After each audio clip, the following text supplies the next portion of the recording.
23শে April পাহাড়বাসীর গায়ে হাত লাগাবেন না, যদি হাত লাগান 4ঠা মের পর জেলের ভেতর থাকতে হবে। ফের একবার হুমকি দিয়েছেন, হুঁশিয়ারি দিয়েছেন, উল্টো করে ঝুলিয়ে সোজা করা হবে। सिंडिकेट परेशान कर रही है या नहीं कर रही है, जरा बताओ तो भाई। ममता के गुंडों का त्रास है या नहीं है? अरे जोर से बोलो, है या नहीं है ना? आप चिंता मत करो, सारे गुंडे कान खोलकर सुन ले। 5 तारीख के बाद किसी भी नागरिक को परेशान किया तो उल्टा लटका कर सीधा करने का काम। और भाइयों बहनों, 23 तारीख को डरना मत। और मैं ममता के गुंडों को भी कहना चाहता हूं, अगर अपनी खैर मनानी है तो 23 तारीख को पहाड़ वालों को हाथ मत लगाना, वरना 4 तारीख के बाद जेल की सलाखों के पीछे होंगे। जेल পাল্টা কি বললেন কুণাল ঘোষ, দেখুন। অমিত শাহ নিজেই তো লোকাল গুন্ডাদের ভাষায় কথা বলছেন। অমিত শাহ লোকেরাই তো গুন্ডামি করে বেড়াচ্ছেন। অমিত শাহ লোকেরাই তো ওসিকে হুমকি দিচ্ছেন। অমিত শাহ লোকেরাই তো বাইরে থেকে লোক ঢোকাচ্ছেন। এই গুন্ডামির ভাষা, বহিরাগত ঢোকানো, এগুলো তো অমিত শাহরা করছেন। যাদেরকে বাইরে থেকে ভুয়ো ভোটার পশ্চিমবঙ্গে ভোট দিতে পাঠাচ্ছেন, আমরা তো বারবার তাদের বলছি, ভাই আপনারা এইসব পাল্লায় পড়বেন না।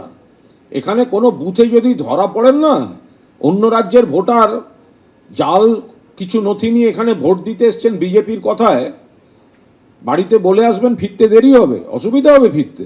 ন্যাড়া একবার বেলতলায় যায়, অমিত শাহ বারবার বেলতলায় যায়। আর উনি তো লোকাল গুন্ডার ভাষায় কথা বলছেন, ওনার ভাষায় উনি কথা বলছেন। বাংলার মানুষ গণতান্ত্রিক পদ্ধতিতে তার জবাব দেবেন। গোর্খাদের আজকে আশ্বাস দিয়েছেন অমিত শাহ। তিনি বলছেন যে একবার ক্ষমতায় এলে সমস্ত গোর্খা যাদের নাম বাদ গিয়েছে তাদের নাম তোলা হবে। বিজেপি একমাত্র গোর্খা সমস্যার সমাধান করতে পারবে। আজ কি বললেন প্রচার থেকে, দেখুন। गोरखा भाइयों बहनों, मुझे बताओ, ये बांग्लादेशी घुसपैठिए को निकालना चाहिए या नहीं निकालना चाहिए? रोहिंग्या को निकालना चाहिए या नहीं निकालना चाहिए? अरे जोर से बोलो, घुसपैठिए को निकालना चाहिए या नहीं निकालना चाहिए? ये SIR की प्रक्रिया में ममता दीदी ने, कलेक्टर ने कुछ गोरखाओं के भी नाम काटे हैं। कोई बात नहीं, सीटें हमारी ही आने वाली है।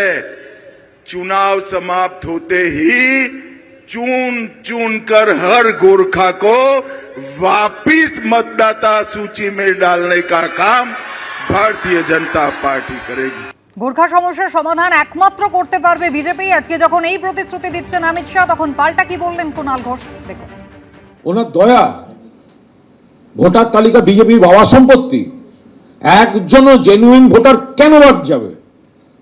কেন মমতা বন্দ্যোপাধ্যায়কে সুপ্রিম কোর্টে সওয়াল করে মাননীয় বিচারপতিদের দৃষ্টি আকর্ষণ করে হস্তক্ষেপ আনতে হবে? অমিত শাহ যদি বলে থাকেন যে এগুলো পরে হয়ে যাবে, উনি করার কে? ওনার কাছে কোন নথি আছে আর এই মানুষটার কাছে কোন নথি নেই, এ তফাৎ কি? কেন বাংলার একজন বৈধ মানুষকেও, নাগরিককেও, ভোটারকেও এই পরিমাণ হয়রানিতে ফেলেছেন এই বিজেপি? ভোটারদের ভোটার লিস্টে থাকা এবং নাগরিকত্ব, এটা অমিত শাহের দয়া নয়। এগুলো, এই ঔদ্ধত্যের জবাব অমিত শাহ পাবেন। আপনারা নাম কেটেছেন, মমতা ব্যানার্জি, অভিষেক ব্যানার্জি লড়াই করে নাম ফেরাচ্ছেন। এবিপি আনন্দ, এগিয়ে থাকে, এগিয়ে রাখে।